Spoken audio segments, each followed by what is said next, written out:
Assalamualaikum warahmatullahi wabarakatuh. Alhamdulillah. Alhamdulillahilladzi hadana li hadza wa ma kunna linahtadiya laula an hadana Allah. Asyhadu an la ilaha illallah wahdahu la syarika lahu wa asyhadu anna Muhammadan 'abduhu wa rasuluh. Allahumma shalli wa sallim ala Muhammad wa ala alihi wa ashabihi wa ala kulli man sara ala nahji ila yaumiddin, amma ba'd.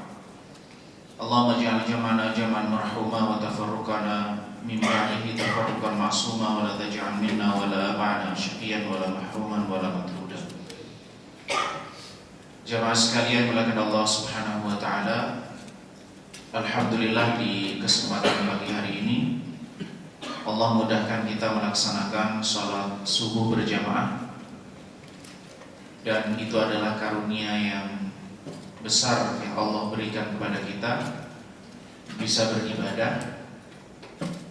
Dan juga Allah mudahkan kita untuk bermajlis ilmu. Mudah-mudahan apa yang kita lakukan di kesempatan pagi hari ini menjadi catatan kebaikan kita, menjadi amal saleh kita, dan sebagaimana Allah pertemukan kita di dunia, di hidup ini dalam kebaikan, dalam amal saleh, mudah-mudahan kelak Allah kumpulkan dan pertemukan kita dengan Rasulullah SAW yang kita cintai. Amin ya rabbal alamin. Tema kita pada kesempatan pagi hari ini tentang fikih, zikir, dan doa. Dan ini mengingatkan kita kepada salah satu ayat dari surah Al-Kahfi yang mungkin kita baca setiap hari Jumat. Allah Subhanahu wa ta'ala berfirman, Al-malu wal banuna zinatul hayatid dunya. Al-malu wal banun, harta dan anak adalah perhiasan kehidupan dunia. Wal baqiyatus salihatu khairun 'inda rabbika thawaban wa khairun amala. Wal baqiyatus salihat, al-baqiyah itu bisa diartikan dengan kata yang abadi. As-salihat, amal saleh. Ini kalau makna umum dari kata wal baqiyatus salihatu khairun 'inda rabbika, lebih baik bagi Rabbmu, khairun 'inda rabbika thawaban wa khairun amala. Jadi bagi Allah Subhanahu wa ta'ala balasan yang akan diberikan itu lebih baik, dan itu pengharapan yang lebih layak untuk dijadikan sebagai harapan. Apa yang dimaksud dengan al-baqiyatus salihat? Di ayat ini Allah sebagai pengantaranya menyebutkan al-malu wal banuna zinatul hayatid dunya. Allah Subhanahu wa ta'ala membukakan pandangan kita bahwa, dan memang kenyataannya bahwa harta keturunan itu adalah perhiasan dunia. Sebagaimana juga di surah yang lain, zuyyina lin-nasi hubbus syahawat minan nisa wal banin wal qanatiril muqantarati minadh dhahabi wal fiddati wal khailil musawwamati wal an'ami wal harth. Dzalika mata'ul hayatid dunya. Ditanamkan di dalam diri manusia itu ketertarikan terhadap lawan jenis, terhadap perempuan, kemudian keturunan, harta yang banyak, dan seterusnya. Ayat ini menjelaskan al-malu wal banuna zinatul hayatid dunya, bahwa harta keturunan itu adalah perhiasan dunia. Maka karena dia adalah perhiasan, maka secara fitrah, secara umum manusia memiliki harapan terhadap harta dan keturunan.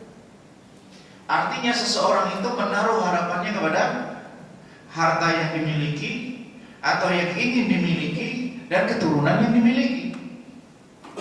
Tetapi Allah Subhanahu wa ta'ala kemudian membukakan kepada kita ada yang lebih layak untuk dijadikan sebagai pengharapan, ada yang lebih layak yang dijadikan sebagai investasi. Wal baqiyatus salihatu khairun 'inda rabbika thawaban wa khairun amala. Ini disebutkan al-baqiyatus salihat. Nah, apa yang dimaksud dengan al-baqiyatus salihat? Ulama ada dua mazhab dalam masalah ini. Ada yang memaknai secara luas dan ada yang memaknai secara spesifik.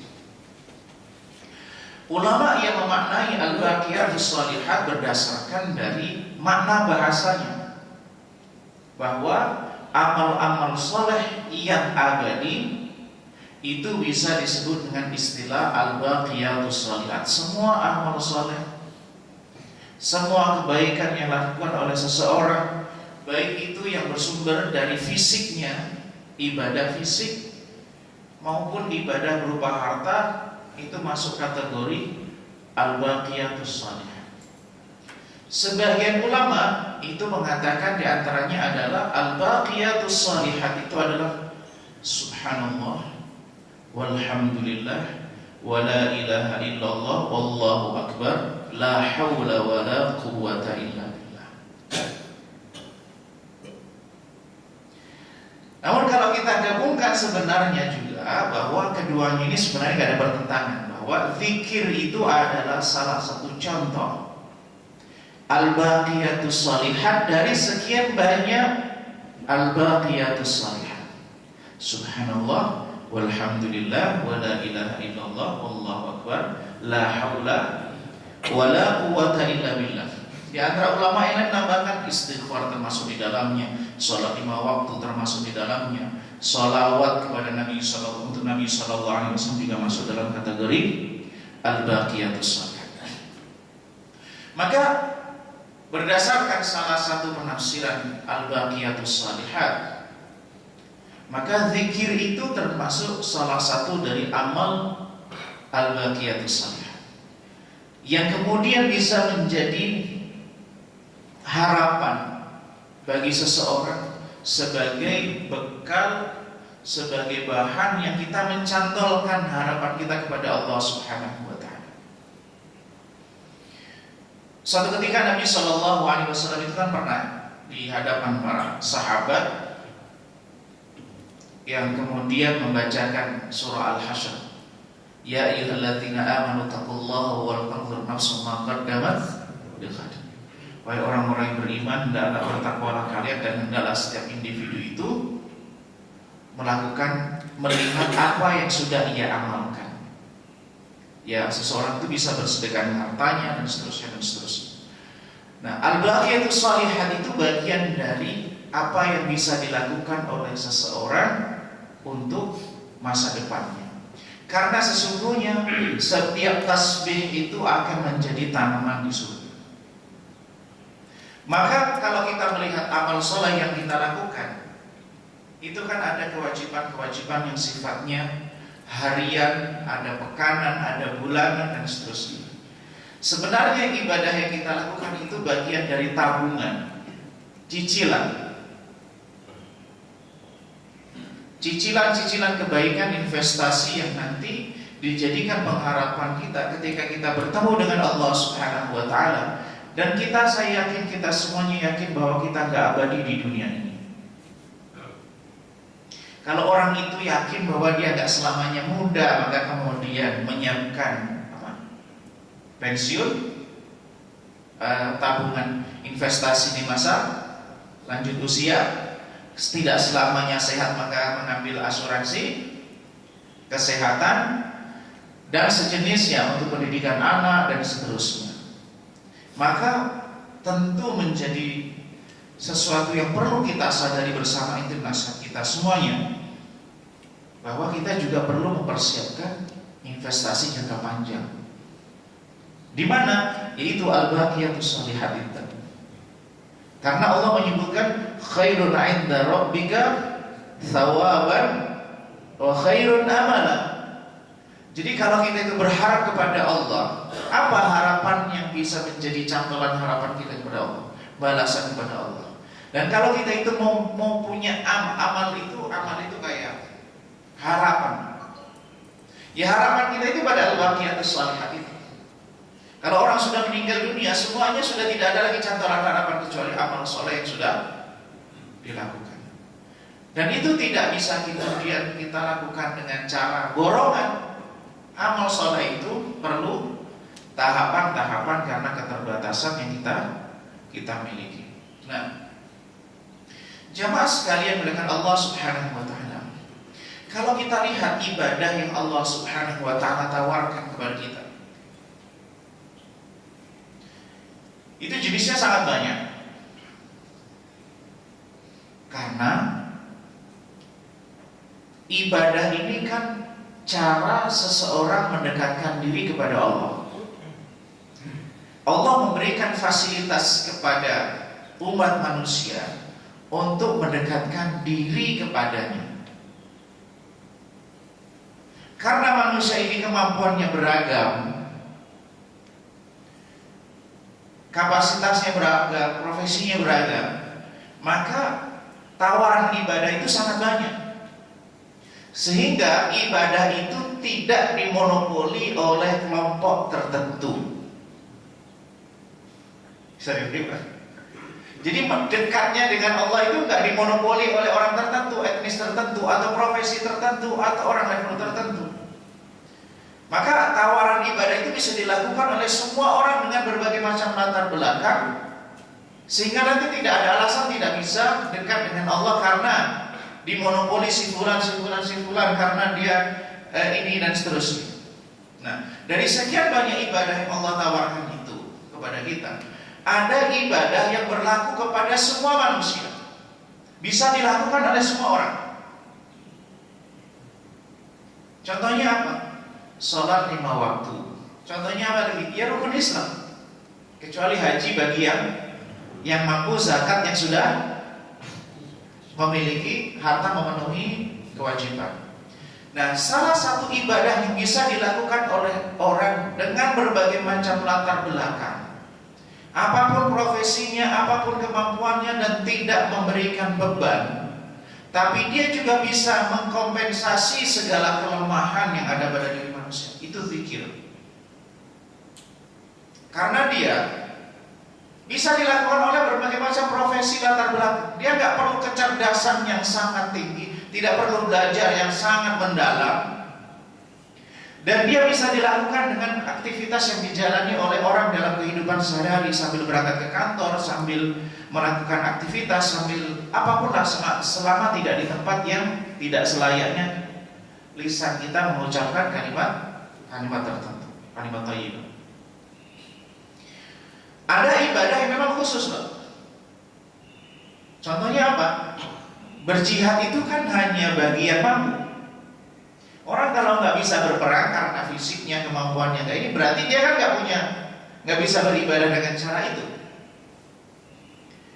Wakaf itu hanya ibadah yang dilakukan, yang bisa dilakukan oleh orang yang memiliki harta.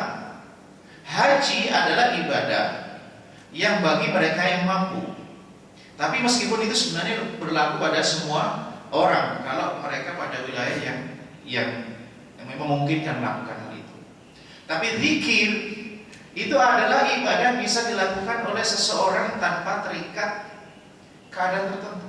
Selama orang itu masih punya sadar, seseorang itu masih bisa berzikir menyebut nama Allah Subhanahu wa taala. Dan itu berlaku untuk semua orang.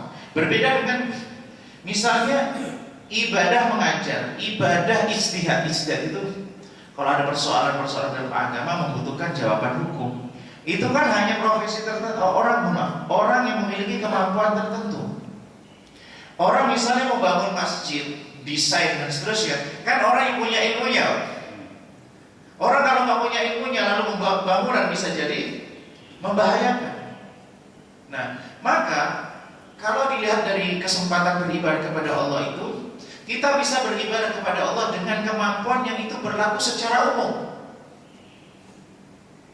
yang Allah berikan kepada semua manusia, yaitu ibadah-ibadah yang berlaku pada semua manusia. Tapi kita juga bisa mendekatkan diri kepada Allah dengan titipan-titipan kelebihan yang Allah titipkan kepada kita masing-masing, sesuai dengan kelebihan yang Allah berikan. Karena sesungguhnya setiap kita itu ditempatkan pada pos yang berbeda-beda, yang semua itu tujuannya adalah untuk kebaikan alam semesta ini, dan itu adalah bagian dari kebijaksanaan Allah Subhanahu wa taala. Nah, jamaah sekalian dengan Allah Subhanahu wa taala, Ada beberapa hal yang penting menjadi perhatian kita di dalam ibadah kita kepada Allah Subhanahu wa taala, termasuk di dalam masalah zikir dan doa. Jadi kalau kita itu ingin bahwa zikir kita itu adalah menjadikan sebagai zikir ibadah yang bernilai, kita mendekatkan diri kepada Allah Subhanahu wa taala, maka ada beberapa hal, pintu yang perlu menjadi perhatian yang digambarkan oleh Nabi Shallallahu Alaihi Wasallam terkait masalah zikir ini. Yang pertama adalah kualitas zikir yang perlu menjadi pertimbangan kita ketika kita itu berzikir. Bagaimana sih sebenarnya zikir yang berkualitas? Karena ibadah itu diantaranya adalah sholat, zakat, haji. Itu kan ada orang nilainya beda-beda, kualitasnya berbeda-beda. Nah, termasuk zikir dan doa. Kenapa orang ini berdoa, kok hasilnya doa yang dibaca sama, tapi kok hasilnya beda? Zikirnya sama. Bagaimana ketika Rasulullah SAW itu diancam, Pak? Kan perang.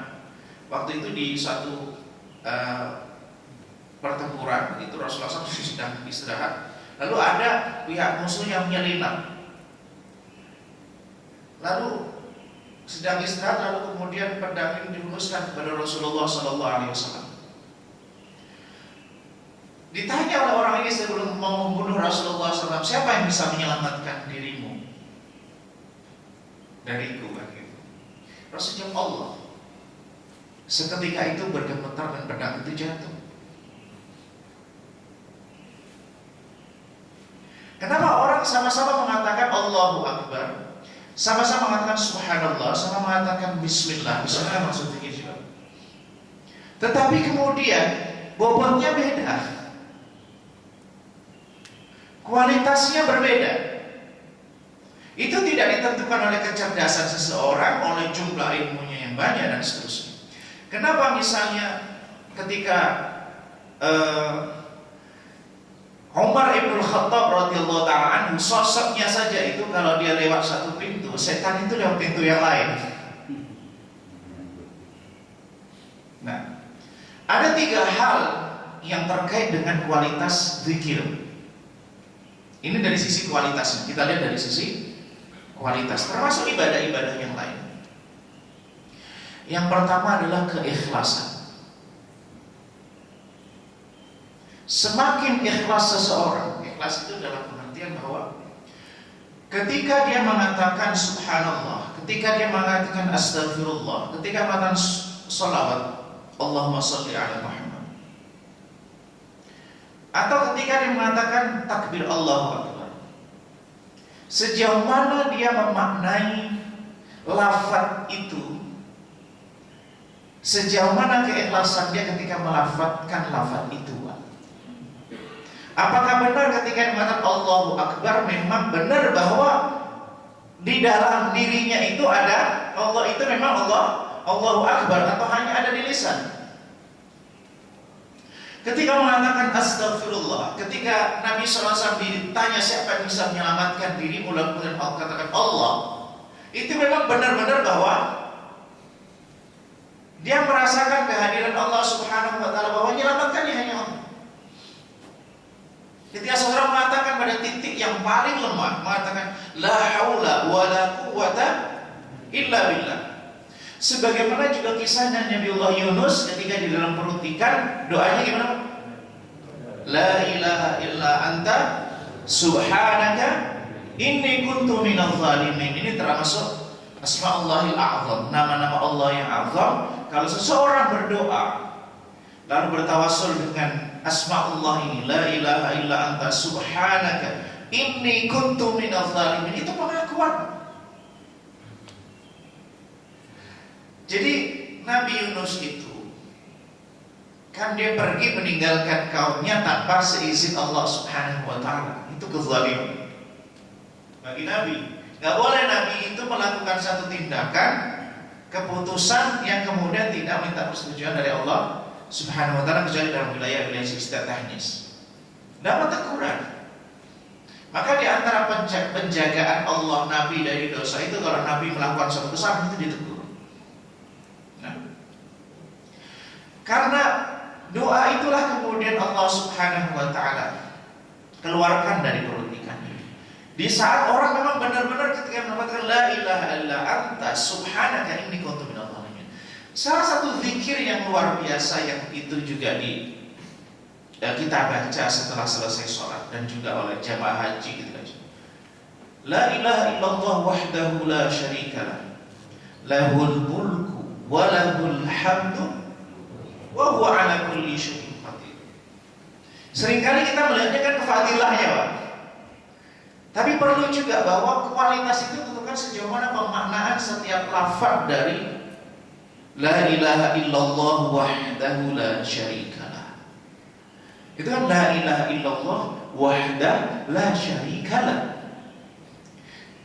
Tidak ada yang berhak disembah kecuali Allah, tidak ada sekutu baginya. Maka itu nilai-nilai dunia itu dikeluarkan dari hati. Lahul mulku, kekuasaan itu pada Allah. Walahul hamdu, yang layak disanjung. Bahwa pujian itu hanya untuk Allah Subhanahu wa Ta'ala. Karena Allah lah yang berkuasa dengan zatnya. Jadi kalau manusia itu kan bisa melakukan sesuatu karena memang dibisahkan oleh Allah. Kita bisa mengangkat, kita bisa memberikan solusi karena memang bukan dari diri kita tapi dari Allah. Tapi kalau Allah, ya Allah lah yang maha kuasa. Wa huwa ala kulli syai'in qadir. Maka keikhlasan, pemaknaan makna, pendalaman hubungan antara seseorang dengan Allah, memaknai satu kata zikir, dan termasuk adalah ketika seseorang itu berdoa.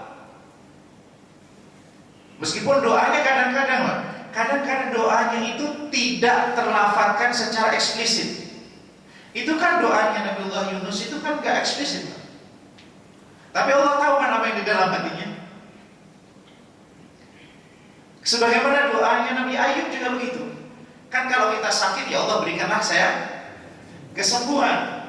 Kalau misalnya kan sebenarnya Nabiullah Yunus dalam perut ikan, tapi doanya kan dia mengatakan, ya Allah keluarkan aku dari perut ikan ini. Tapi sebenarnya pesan itu ada ketika la ilaha illa anta subhanaka inni kuntu minadh dhalimin. Jadi ketika seseorang itu begitu kuat maknanya bahwa pesan sebenarnya memesan sesuatu, tapi lafaz zikir yang kuat itu kemudian sampai kepada Allah Subhanahu wa Ta'ala bahwa yang masuk dia inginkan itu.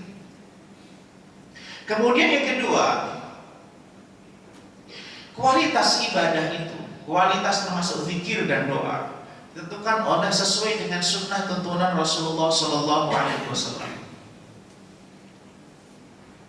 Jadi kalau kita ingin bahwa mana ibadah, mana doa, mana zikir yang terbaik, kan ada zikir yang diajarkan oleh Rasulullah, ada zikir yang diajarkan oleh ulama, yaitu diambil dari biasanya dari, ya kan? Ada orang mengajarkan dengan kaifiat tertentu. Mana yang paling baik yang diajarkan oleh Rasulullah Sallallahu Alaihi Wasallam? Salawat apa yang terbaik yang diajarkan oleh Rasulullah Sallallahu Alaihi Wasallam? Cuman kecenderungan kita atau sebagian orang itu kan udah biasa. Kadang-kadang orang begitu, saya bikin istimewa gitu. Kan kadang-kadang gitu, Pak. Misalnya apa? Al-Baqiyatus Shalihat kan semua orang udah bisa, Pak ya? Yang subhanallah walhamdulillah wala ilaha illallah wallahu akbar. Ataqahauqala la haula wala quwata illa billah. Semua muslim yang tahu itu bisa. Nah, kadang-kadang kita itu persepsi kita, ini kan semua orang udah bisa, udah semua itu diamalkan orang. Saya pengen amalan khusus.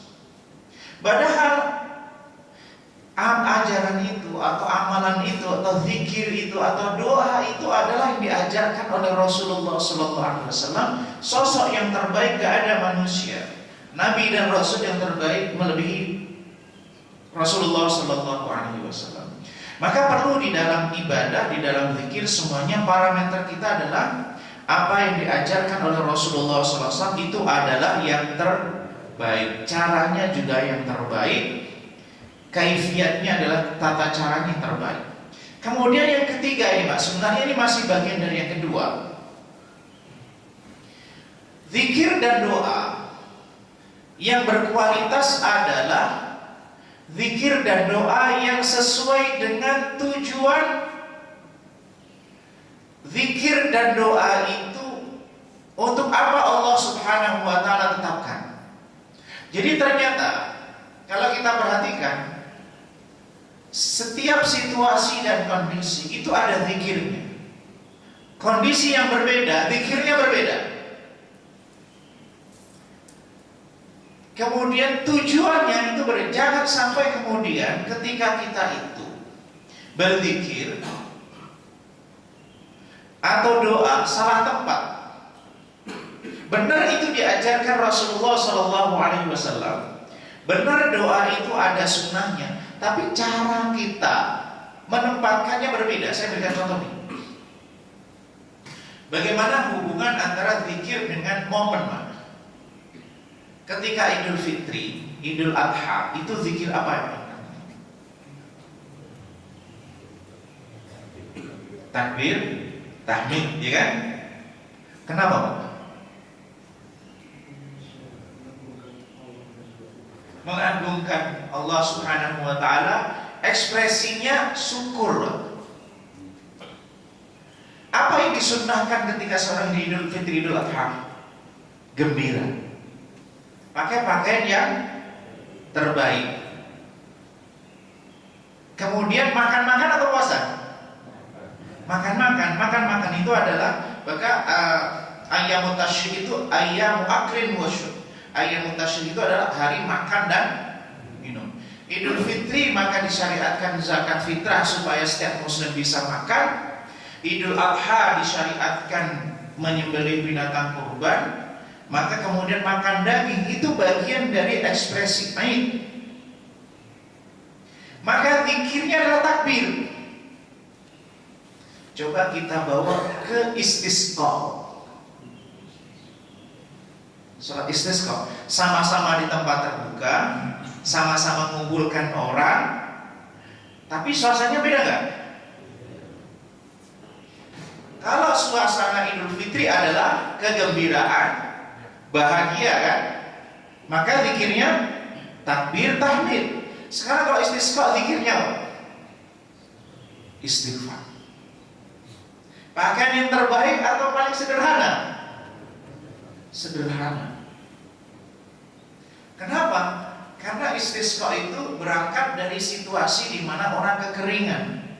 Khawatir bahwa di antara penyebab ini semuanya adalah kesalahan yang kita lakukan, dosa yang kita lakukan di antara kita, maka kita mohon ampun kepada Allah Subhanahu wa ta'ala. Maka zikirnya berbeda dengan ini.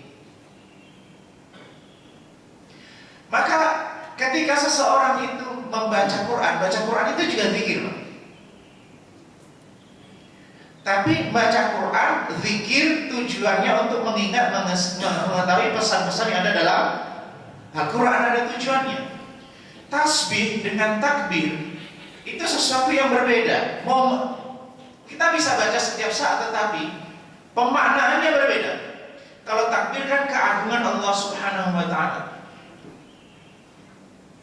Perbandingannya Pak, orang kalau mendapatkan sesuatu duniawi, mendapatkan kemenangan, mendapatkan kesuksesan dan seterusnya, bisa jadi dia mengagungkan makhluk selain Allah Subhanahu wa ta'ala. Maka kita dimintakan takbir dalam situasi bahwa bisa situasi gembira, dalam situasi ketika kita membutuhkan pertolongan Allah Ta'ala, bisa di dalam peperangan dan seterusnya. Tapi dalam situasi atau kita melihat ada orang menyekutukan Allah, kita perhatikan di dalam Al-Quran, itu zikirnya adalah Subhanallah, Maha suci Allah. Maksudnya apa? Maha suci Allah dari perbuatan-perbuatan orang yang menyekutukannya dengan sesuatu. Misalnya, orang mengagungkan selain Allah, misalnya ada patung, ada sesembahan selain Allah dan seterusnya. Maka subhanallah, maha suci Allah dari semua penyimpangan-penyimpangan sesuatu yang menodai, menisbatkan sesuatu kepada Allah Subhanahu wa taala. Ada lagi hauqalah. Hauqalah itu adalah la haula wala quwata illa billah. Ketika seorang mendapatkan nikmatan adalah tahmid alhamdulillah. Bahwa ketika seorang mendapatkan sesuatu itu yang paling layak dipuji, disanjung itu adalah Allah Subhanahu wa taala, karena sebab muara awal itu adalah dari Allah Subhanahu wa taala. Adapun orang yang berhubungan dengan kita sebagai sebab yang terakhir nampak, itu adalah perantara sampainya sesuatu yang Allah SWT titipkan kepada kita. Kalau orang mendapatkan musibah, zikirnya istirja, nama istilahnya. Istirja itu adalah inna lillahi wa inna ilaihi raji'un. Itu zikir. Nah, jangan sampai misalnya dapat apa istilahnya, ada sesuatu pakai innalillah, pakai satu pakai alhamdulillah misalnya. Tentu ada konteksnya. Atau ada orang menyimpangkan zikir untuk fungsi yang lain. Bahwa para ulama mengatakan zikir itu tujuannya untuk mendekatkan diri kepada Allah. Nah, termasuk penyimpangan dalam zikir adalah zikir untuk kepentingan duniawi. Contohnya bagaimana? Zikir supaya kebal bacok.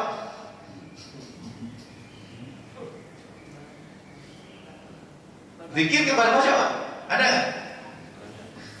Ada ayat Al-Quran kan sebenarnya zikir, iya kan? Zikir, kita baca Al-Quran itu zikir. Tapi kadangkala itu dijadikan untuk kepentingan. Ayat apa itu? Surah Yusuf dijadikan ketertarikan terhadap lawan jenis. Itu namanya mahabbah orang di bagian ini. Atau orang pukulannya supaya kuat, maka dia pakai ayat Al-Quran. Wa idza batastum jabbarin gitu misalnya. Ayat itu dijadikan, jadi kalau orang yang mukul bisa langsung keok. Padahal ayat ini gak ada hubungannya dengan hal itu. Apalagi misalnya sumum bukmun umyun fahum la yarji'un. Supaya kalau orang naik angkutan nggak ditagih, maka baca. Jadi orang itu supaya buta, dia nggak lihat. Itu kan penyimpangan. Ayatnya tujuannya apa, penjelasannya apa, dibaca untuk kalau orang kalau naik kendaraan, naik angkutan umum, ya memang agama kan merintahkan kalau orang mengambil jasa ya harus bayar gitu loh. Kau bukan kemudian supaya nggak ditagih, supaya nggak kelihatan, maka pakai ayat Al-Quran. Kan itu berbahaya. Itu sebenarnya bagian dari tipu daya setan, menjebak kita, memalingkan kita dari fungsi zikir yang sebenarnya hukum utamanya adalah taqarrub ilallah. Tapi mungkinkah ketika kita zikir minta perlindungan kepada Allah? Misalnya ada kita disunnahkan berzikir bismillahirrahmanirrahim la yadurru ma'asmihi syai'un fil ardi wa la fis sama'i wa huwas sami'ul alim. Di pagi hari dan di sore hari ini saya tidak Allah jaga dari sore ke dari pagi ke sore, dari sore ke pagi hari. Artinya itu adalah zikir yang diajarkan oleh Rasulullah SAW kepada kita. Termasuk misalnya muawwidzatain, qul a'udzu birabbil falaq dengan qul a'udzu birabbin nas. Kalau ditambah dengan 3 qul istilahnya, qul huwallahu ahad, kan itu bagian dari perlindungan kepada Allah dari bahaya, mara bahaya nggak nampak yang di luar jangkauan kita. Itu termasuk yang diajarkan oleh Rasulullah SAW.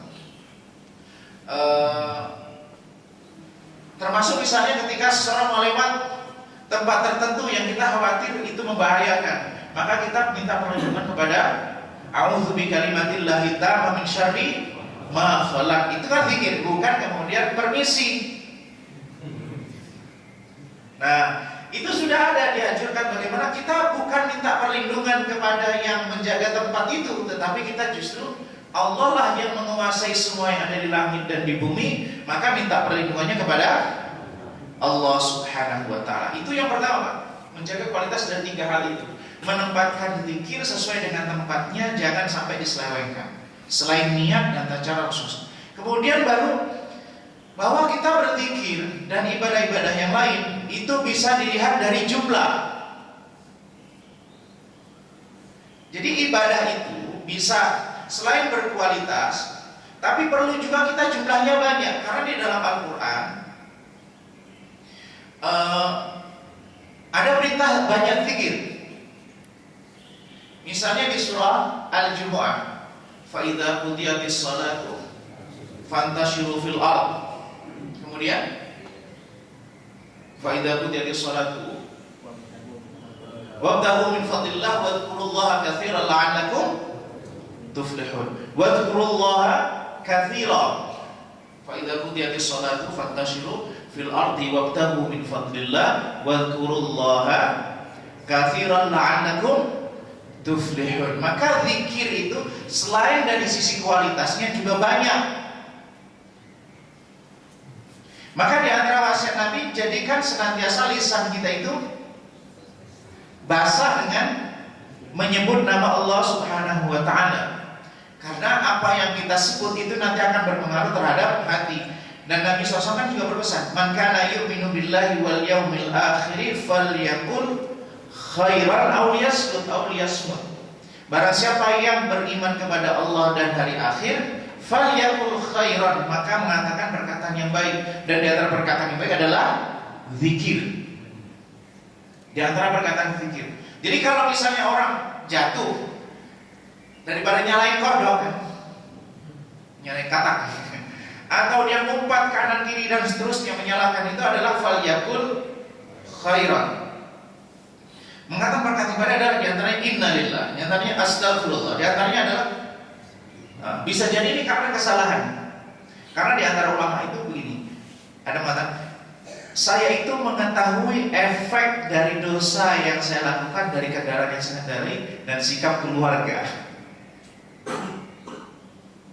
Di antara ulama begitu, ada mengatakan, jadi ternyata dosa yang dilakukan itu berpengaruh terhadap kuda. Kalau dulu kan kendari kuda ya, kuda atau onta dan seterusnya. Jadi onta dan kuda ini nurutnya dan dikendalikan itu bisa berpengaruh perilaku seseorang, termasuk sikap keluarga. Nah, bisa jadi ketika kita sesuatu terjadi istirja, mengucapkan kata-kata yang baik, kemudian evaluasi diri, bisa jadi karena keteledoran kesalahan kita yang dilakukan. Jadi jumlah yang banyak penting, Pak. Maka sesuatu yang banyak itu boleh, dan zikir itu ibadah yang tidak dibatasi jumlahnya. Dan seseorang bisa berzikir sebanyak mungkin. Semakin banyak, semakin besar pahalanya. Kan ada 2 kalimat yang disukai oleh Allah Subhanahu wa taala, di antaranya subhanallah wa bihamdi subhanallahil azim. 2 kalimat yang berat di sisi timbangan, kemudian juga dia disukai oleh Allah Subhanahu wa taala, habibatan ila rahman, disukai oleh Allah Subhanahu wa taala. Nah, kemudian selain dari sisi jumlah, sebanyak mungkin, Pak, sebisa mungkin, ketika kita berangkat ke kantor dan seterusnya. Kemudian yang ini keberapa? Ketiga ya, kualitas. Yang pertama jumlah, yang kedua, yang ketiga mudawamah. Kalau bahasa kita istiqomah. Jadi itu bahasa kita. Kalau di istiqomah di dalam bahasa Arab itu maknanya berbeda dengan istiqomah yang kita pahami. Istiqomah itu kalau di dalam bahasa Arabnya maksudnya adalah mengikuti jalan yang lurus, ikuti pakem, ikuti SOP. Itu istiqomah. Maka Nabi SAW mengatakan, "Qul amantu billah tsumastaqim." Katakanlah aku beriman kepada Allah, kemudian istiqomahlah. Istiqomah itu maknanya sesuai dengan pakem, sesuai dengan SOP. Enggak ke kanan ke kiri, enggak noleh kanan kiri, itu namanya istiqomah. Nah, cuman kita bahasa kita istiqomah itu artinya terus menerus. Kalau dalam bahasa Arabnya mudawamah. Hal ini berdasarkan hadis Nabi sallallahu alaihi wasallam, ala inna ahabbal a'mal ilallah adwamuha wa inqal. Ketahuilah bahwa amal yang paling disukai oleh Allah itu adalah yang dilakukan terus menerus, meskipun sedikit. Yang dibaca memang al-ikhlas, tapi terus menerus. Sedikit aja jumlahnya. Tapi maksudnya adalah zikir dia mudawamah. Salatnya bisa jadi dia qiyamul lailnya cuma 1 rakaat, tapi setiap malam dia qiyamul lail. Ada 1 malam 11 rakaat, 1 bulan libur. Karena dia ketika seseorang setiap malam itu 1 rakaat, berarti sudah mengamalkan ayat wa minal laili fatahajjat bihi nafilatan lak.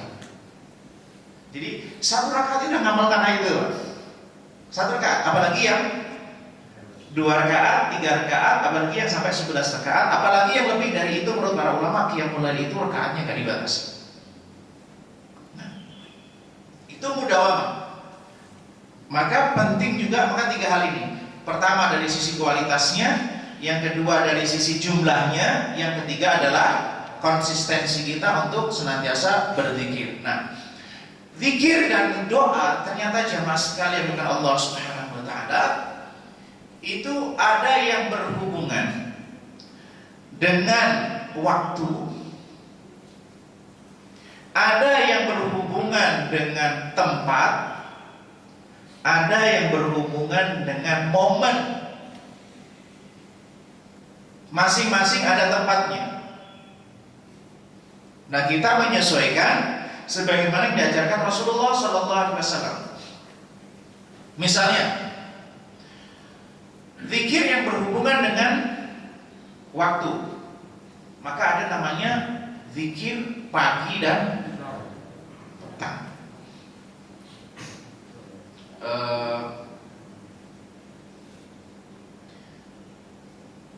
Istilahnya adalah waktu pagi dan petang. Kapan waktu pagi dan petang? Di dalam Al-Quran disebutkan bil ghudwi wal asal.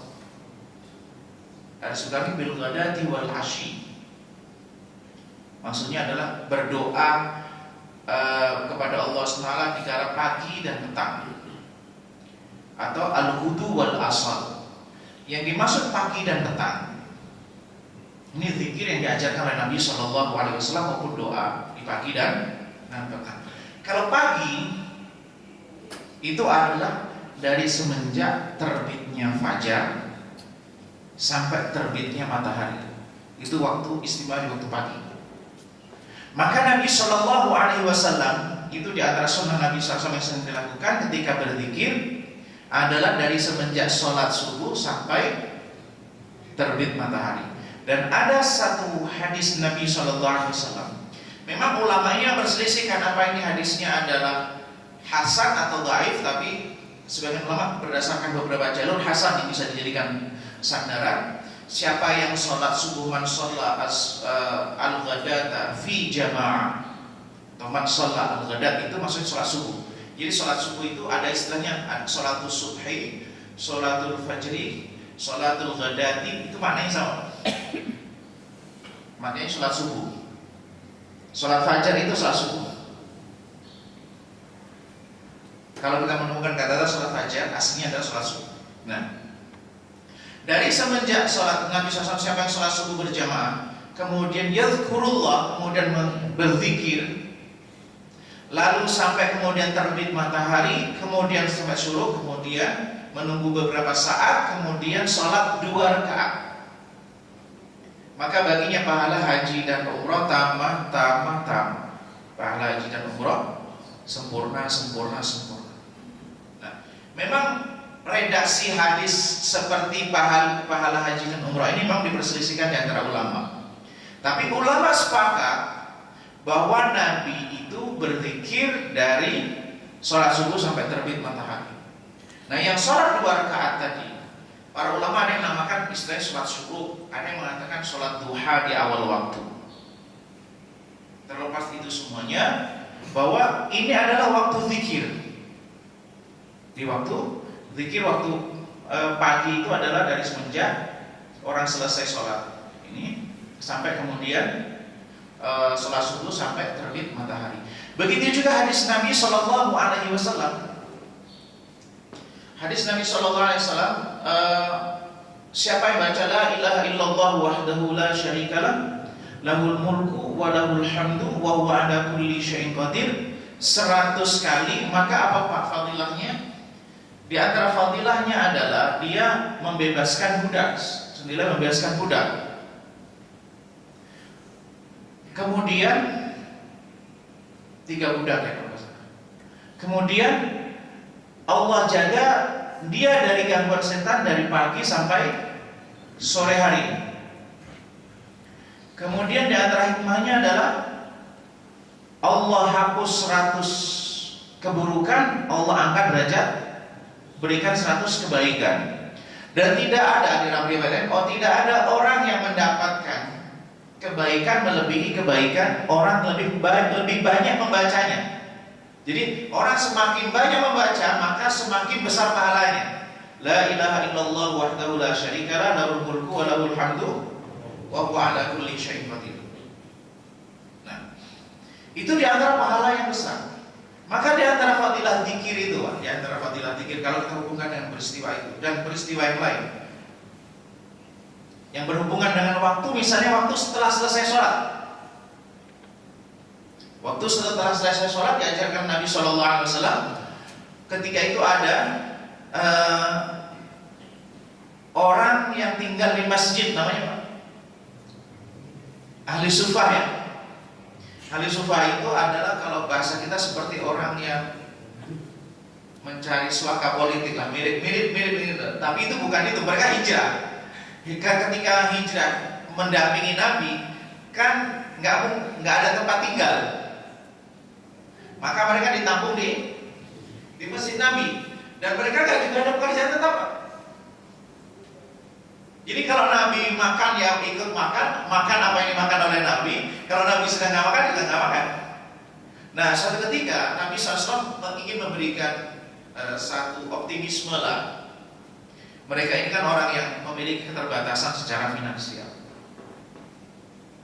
Mereka mengadu sama Nabi. Awalnya mengadu sama Nabi SAW, tapi oleh Nabi diberikan tips. Ya Rasulullah, dhahaba ahlud duthuri bil ujur.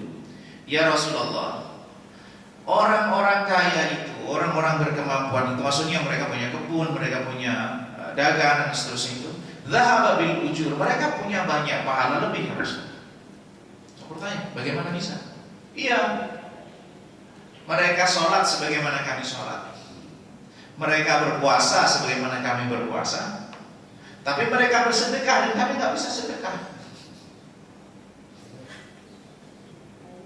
Ya kan? Sholatnya kan bisa, sholat 5 waktu, yang punya kebun kan bisa sholat 5 waktu juga. Puasanya sama. Nah ini gimana nih kita mengejar ketertinggalan kita? Maka ada Nabi SAW diajarkan untuk tasbih, tahmid, dan takbir masing-masing 33 kali setelah selesai sholat 5 waktu.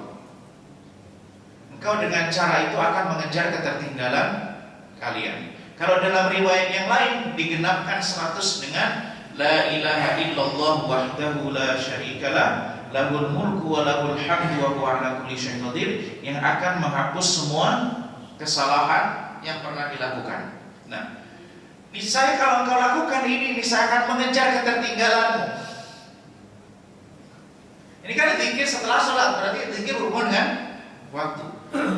Nah, mereka pun mengamalkan itu. Nah, sahabat yang lain yang di hari biasa dia bekerja dan seterusnya, begitu menyaksikan sahabat ini membaca zikir, penasaran juga. Karena diajarin apa kok? Membaca sesuatu begitu.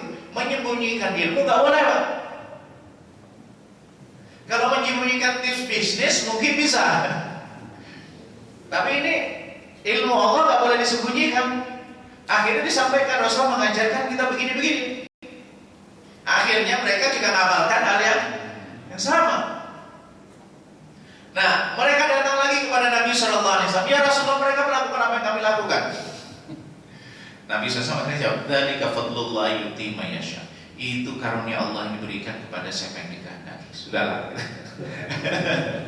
Ada begitu. Tapi akhirnya adalah itu zikir yang dibaca setelah selesai sholat yang memang zikir berhubungan dengan, atau doa di waktu pagi dan petang, doa zikir di waktu pagi dan petang sebagaimana Bismillahirrahmanirrahim la yadurru ma'asmihi syai'un fil ardi wa la fis sama' wa huwas samiul alim.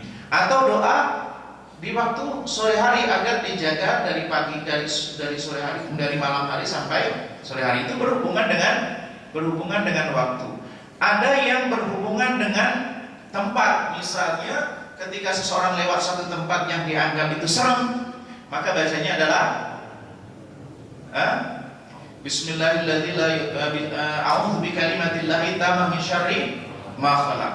Atau ketika misalnya seseorang ketika haji dan umrah, ada zikir la ilaha illallah wahdahu la syarika la lahul mulku wa lahul hamdu wa huwa ala kulli syai'in qadir. Ketika tawaf, Rabbana atina fid dunya hasanah wa fil akhirati hasanah wa qina adzabannar.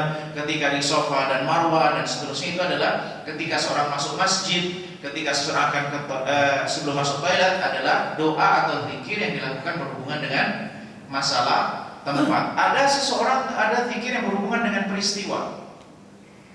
Contohnya adalah ketika dapat musibah, inna lillahi wa inna ilaihi rajiun. Yang disebutkan alladzina idza asabat musibah qalu inna lillahi wa inna ilaihi rajiun. Itu adalah zikir-zikir yang berhubungan dengan masalah tempat. Semuanya ini tujuannya adalah agar mendekatkan diri kepada Allah, agar semakin dekat dengan Allah Subhanahu wa taala, bukan untuk kepentingan duniawi. Nah, kemudian yang terkait dengan doa, zikir pun juga itu perlu yang kita perhatikan juga masalah akhlak, etika, zikir dan etika berdoa.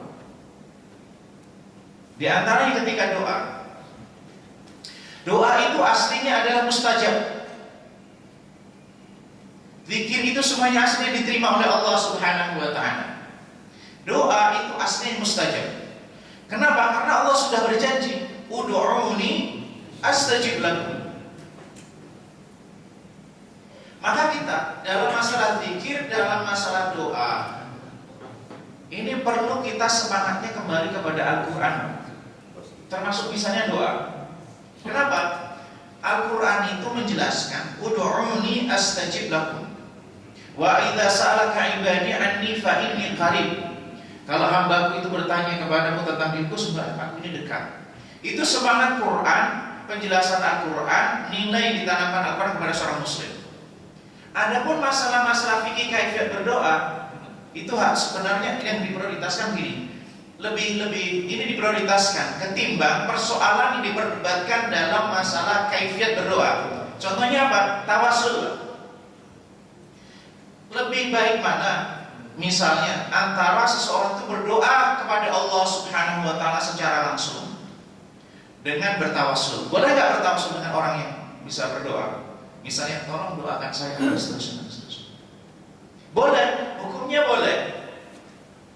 Tapi jangan sampai kita itu mempersepsikan Allah sebagaimana kita mempersepsikan manusia. Contohnya bagaimana?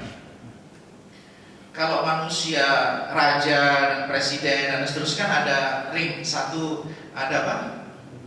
Ada penjaganya dan seterusnya. Lalu seakan-akan kita itu kalau mau ketemu Allah, menghadap Allah, seakan-akan kita butuh penjaga, ketemu penjaganya dulu. Itu kan mindset kita tentang Allah dibangun dengan penilaian tentang manusia. Atau misalnya, mohon maaf, kadang-kadang saya kalau sering berdoa itu kok malu ya? Kenapa? Kok minta melulu? Jadi ini orang minta melulu gitu misalnya. Padahal Allah Subhanahu wa taala, ud'uni astajib lakum. Berdoalah kepadaku, aku akan kabulkan. Maka prinsip doa itu adalah dikabulkan kecuali bagaimana? Doanya nggak beretika. Nggak beretika bagaimana? Kata Nabi SAW, berdoalah kalian kepada Allah SWT wa anta muqinun bil ijabah. Berdoalah kalian ketika engkau berdoa itu yakin doanya dikabulkan. Maka kalau orang berdoa tapi nggak yakin doanya dikabulkan, berarti itu secara etika bermasalah. Maka untuk Allah wa anta muqinun bil ijabah. Oh, kamu kalau Nabi SAW, engkau yakin bahwa doa itu akan dikabulkan. Kadang-kadang setan itu membisikkan. Cara membisiknya bagaimana? Kita itu ketika dengar kata istijabah, doanya dikabulkan, persepsi kita itu adalah membatasi pengkabulan doa itu seperti proposal yang kita ajukan. Doanya dikabulkan, tetapi bagaimana cara Allah mengabulkan itu hak Allah. Maksudnya bagaimana? Kapan waktunya terserah Allah. Yang penting kan dikabulkan. Bentuk pengabulannya terserah Allah. Karena itu hak Allah. Karena Allah lebih tahu tentang kita daripada kita tentang diri kita. Jadi ketika kita misalnya mohon maaf nih, yang belum menikah, doa ya Allah, datangkanlah jodoh saya dan seterusnya gitu misalnya ya. Atau apalah itu hajat, ya Allah, saya butuh uang sekian gitu misalnya. Nah, ternyata sudah ditunggu-tunggu, kemarin udah sepekan, kok belum datang juga dan seterusnya. Nah, itu artinya kita intervensi terhadap Allah Subhanahu wa taala. Terserah Allah itu mengabulkan kapan waktunya, bentuknya seperti apa, tapi tetap dikabulkan, bahkan termasuk pengabulan itu di akhirat. Karena bisa jadi orang minta di dunia tidak menemukannya, itu dikabulkan ketika di akhirat kelak dia mendapatkan sesuatu yang dia tidak bayangkan sebelumnya. Kemudian di antara etika berdoa, ini berhubungan dengan masalah doa. Doa itu dikabulkan malam ya'jal, kata Nabi SAW, malam ya'jal, selama tidak terburu-buru. Yustajabu li ahadikum malam yasta'jil atau malam ya'jal. Doa itu dikabulkan selama tidak terburu-buru. Bagaimana orang terburu-buru? Saya berdoa tapi kok nggak dikabulkan. Akhirnya berhenti berdoa. Itu termasuk adalah masalah dalam etika berdoa kepada Allah Subhanahu wa taala. Kemudian doa yang tidak beretika juga doa tentang berhubung dengan doa sesuatu yang terlarang. Bagaimana? Doa yang memutuskan silaturahim, doa yang meminta sesuatu yang dosa. Jadi doa yang berhubungan dengan memutuskan silaturahim, doa meminta kepada Allah tentang sesuatu yang dosa, itu termasuk doa yang tidak dikabulkan dan doa yang tidak beritikad kepada Allah SWT. Bagaimana mungkin kita minta kepada Allah sesuatu yang itu badan dilarang oleh Allah Subhanahu wa taala. Dan di antara doa itu dan di antara doa yang dikabulkan oleh Allah SWT, termasuk doa yang dilarang adalah Nabi SAW melarang mendoakan keburukan bagi dirimu, keburukan bagi diri kita. Artinya kita nggak boleh orang celaka sih, gitu. Kan orang Islam nggak boleh mengumpat kecelakaan, kata-kata buruk terhadap diri. Wala tad'u ala auladikum, jangan engkau berdoa buruk kepada anak kalian. Itu termasuk yang dilarang oleh Nabi Shallallahu Alaihi Wasallam. Nah, sebaliknya doa yang dikabulkan itu doa bi dhahril ghaib, doa yang tidak di hadapan orang tersebut, dan doa itu doa kebaikan. Jadi kalau ada orang lilit hutang, ada masalah, seterusnya, doakan saudaranya yang punya masalah tersebut mendapatkan kemudahan. Karena dengan itu malaikat akan mendoakan kita. Jadi kalau kita doakan orang lain kebaikan, maka malaikat mendoakan kita kebaikan. Jadi kalau kita itu misalnya menginginkan suatu kebaikan secara tidak langsung, kita bisa mendoakan orang yang kebaikan tersebut, sehingga kita didoakan kebaikan tersebut. Mungkin ini jamaah sekalian kepada Allah Ta'ala gambaran tentang masalah kita fikih berdoa. Tidak secara detail doa apa yang harus dibaca dalam momen-momen tertentu, tapi ini memberikan gambaran secara utuh bagaimana kita berdoa kepada Allah Subhanahu wa taala, dan mudah-mudahan zikir kita, doa kita, al-baqiyat shalihat kita diterima oleh Allah Subhanahu wa taala dan menjadi investasi kita di akhirat kelak. Mungkin ini yang dapat saya sampaikan. Kalau ada pertanyaan saya persilakan. Kalau ini cukup ya, gitu. Silakan. Monggo. Masalah kualitas tentang ibadah. Ya, monggo. Di surat Surat Al-An'am 132. Wa likulli darajatin minal a'mal. Di surat Al-An'am 132. Wa likulli darajatin minal a'mal. Wa ma rabbuka bighafilin amma ya'malun. Kualitas amal seseorang itu oleh Allah dia yang tahu adalah Allah. Wa ma rabbuka, aku yang menilai kata Allah tentang kebaikan itu, apakah itu baik atau tidak. Jadi manusia itu tidak akan tahu kan, memang ada etikanya. Bagaimana dikaitkan dengan ada orang yang selalu diterima apa dan ada orang yang tidak diterima. Kalau dikaitkan dengan amal, kualitas amal seseorang. Mohon penjelasan. Terima kasih. Iya. Oke, monggo silakan. Tadi bertanya.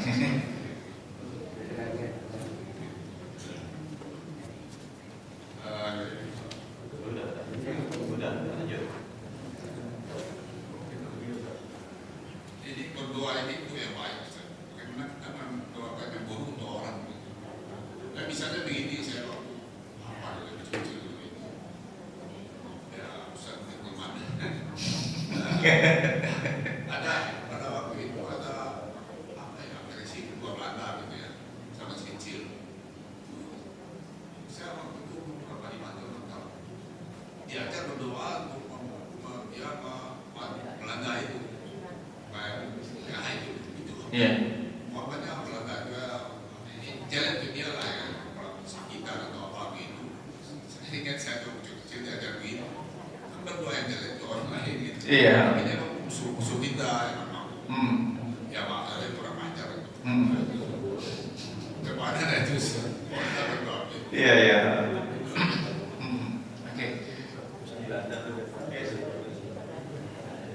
Ada.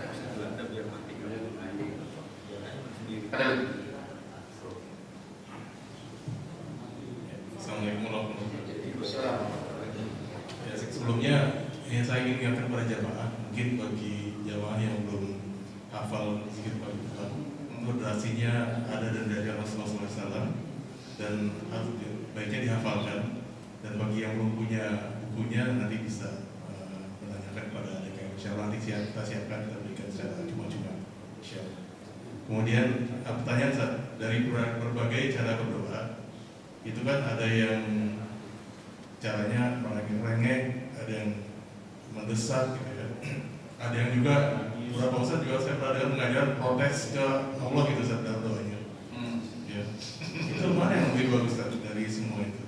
Iya. Ini pertanyaan menarik. Yang pertama adalah walikullin darajatun mimma amil. Setiap orang itu akan mendapatkan derajat dari amal yang dilakukan. Dan ini juga memberikan penjelasan bahwa derajat di akhirat itu tidak berdasarkan ilmu. Ilmu dalam pengertian capaian apa ini? Informasi yang dikoleksi. Tidak berdasarkan nasab, tidak dari keturunan siapapun. Itu tidak menjadi parameter. Tapi derajat itu di akhirat itu adalah berdasarkan amal. Dan Allah gak akan luput dari setiap amal yang dilakukan oleh seseorang. Artinya, sekecil apapun amal soleh yang dilakukan oleh seseorang, itu akan masuk dalam perhitungan yang akan menjadikan catatan, baik itu bisa catatan baik ataupun catatan buruk. Dan derajat seseorang itu akan berdasarkan amalnya. Maka ilmu itu tidak bermanfaat kalau tidak berbuah pada amal. Maksudnya bagaimana? Orang hafal teori fikih, Pak, tapi nggak sholat. Nah, itu gambarnya gitu. Jadi kalau orang tanya rukun sholat apa, syarat sahnya sholat apa, semuanya hafal teorinya, tapi nggak sholat. Nah, itu nggak ada gunanya, Pak. Orang misalnya mengerti teori tauhid, tapi hidupnya menyimpang dari tauhid, itu juga nggak ada gunanya. Jadi sekedar mengetahui saja itu tidak lantas akan mendapatkan derajat seseorang. Memang benar bahwa orang yang mengetahui dengan tidak mengetahui itu di dunia itu derajatnya berbeda. Tapi ilmu itu fungsinya untuk amal. Nah, maka amal seseorang di akhirat kelak, bisa jadi seseorang itu mendapatkan derajatnya dari amal-amal yang dia tercicil di antara zikir itu yang kemudian memberikan derajat, dan Allah gak akan melalaikan sekecil apapun. Mungkin kita malah kata subhanallah yang kita ucapkan sekali dua kali itu semua gak akan dilalaikan oleh Allah, malah akan derajatkan, dan hanya Allah subhanahu wa ta'ala yang tahu. Di sisi yang lain Al-Quran juga berpesan wala tuzakku anfusakum, jangan anggap suci diri. Jadi kita ini berupaya untuk beribadah dengan baik, berkualitas. Tujuannya adalah untuk diri kita, bukan menilai orang lain. Misalnya, kalau dalam konteks mengevaluasi, misalnya dalam hal ini salah atau benar, atau kalau kita melihat orang melakukan kesalahan, ya kita tegur, kita luruskan. Tapi bukan berarti untuk membanding-bandingkan, oh salah apa? Diri saya derajatnya udah tinggi daripada di si fulan. Itu sudah termasuk perkara terang. Wala tuzakku anfusakum.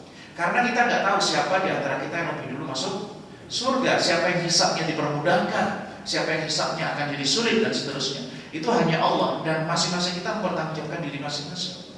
Gitu. Kamu gitu Pak ya. Jadi setiap itu nggak akan setiap tasbih itu nggak akan yang luput, nggak ada catatannya yang kemudian nanti akan luput. Kemudian tadi mendoakan keburukan, mendoakan keburukan terhadap sesama muslim tidak diperkenankan.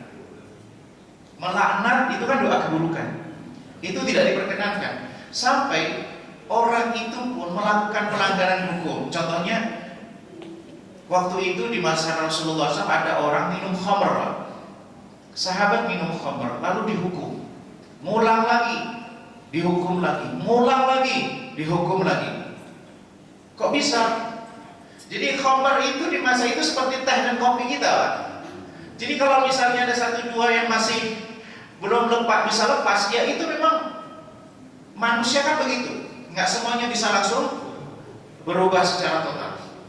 Nah ada yang jengkel Pak, jengkel. Ini orang sudah berkali-kali melanggar, berkali-kali dihukum, masih ulangi lagi. Laknatullah, laknat. Justru sahabat ditegur oleh Nabi SAW, jangan kamu bersekutu dengan setan untuk mencelakakan saudaramu. Tapi bagaimana terhadap orang yang sekarang misalnya jadi saudara kita di Palestina, Rasulullah SAW pernah melaknat, pernah mendoakan keburukan bagi mereka yang membunuh utusan Nabi SAW. Kemudian Rasulullah SAW pernah mendoakan Kisra yang merobek surat Nabi SAW, Allah akan robek kekerajaannya. Artinya adalah kalau orang melakukan kezaliman, dan pesan Nabi SAW, ittaqu da'watal mazlum, hati-hati terhadap doanya orang yang terzalimi. Ya kita tidak dianjurkan mendoakan Pak, kita dianjurkan agama adalah memaafkan kalau kita dizalimi. Tapi bagi kita juga hati-hati doanya orang terzalimi supaya kita tidak menzalimi. Pesan ini sebenarnya diberikan Rasul kepada amil zakat. Amil zakat itu jangan ngambil yang paling bagus, jangan ngambil yang paling buruk. Kenapa? Kalau ngambil buruk nanti kan menzalimi fuqara masakin.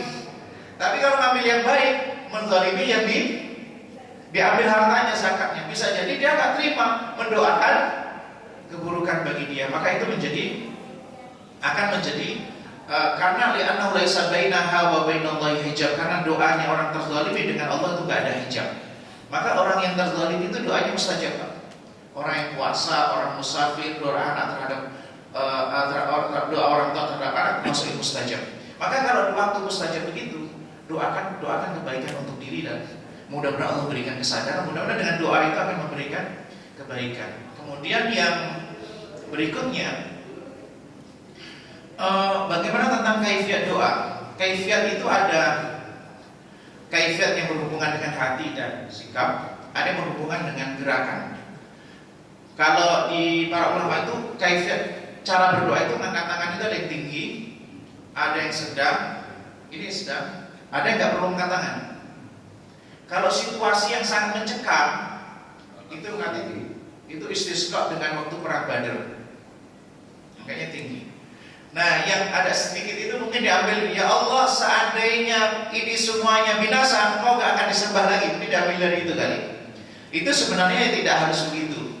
Itu adalah ambil dalam Rasulullah SAW, kemudian tidak Tidak, kita juga Rasulullah menganjurkan kita untuk menggunakan ungkapan itu.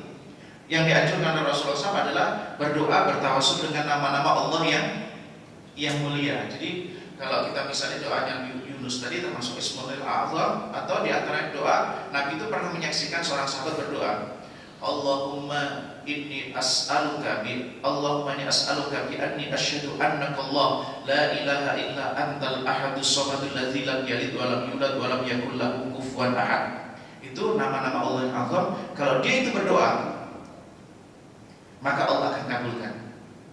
Itu bertawassul dengan nama-nama Allah yang mulia. Itu dianjurkan. Bolehkah kita berdoa dengan menangis? Tidak menjadi masalah. Boleh, tidak ada masalah. Kalau kemudian itu bukan dibuat-buat dan itu memang benar ekspresi yang muncul dari dalam diri. Khawatirnya adalah kita mubalaghah tapi dibuat-buat. Mohon maaf, misalnya dia kunut, sebenarnya hatinya ghafil tapi bahasanya seakan-akan ini. Justru dalam kunut, doa kunut nazilah itu bukan panjang-panjang. Fokus pada doanya minta apa. Misalnya kita Palestina, fokus Palestina. Itu yang kalau kita baca para fuqaha, para ahli fikih yang mengajarkan doa itu yang diajarkan oleh Nabi SAW, bahkan Umar bin Khattab, contohkan para sahabat, kalau doa itu tidak panjang-panjang, kunut itu.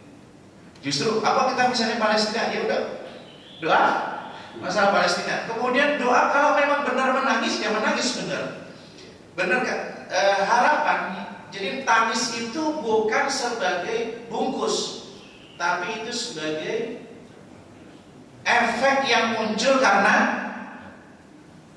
harapan yang sangat kuat itu boleh. Nah kalau dibuat-buat ya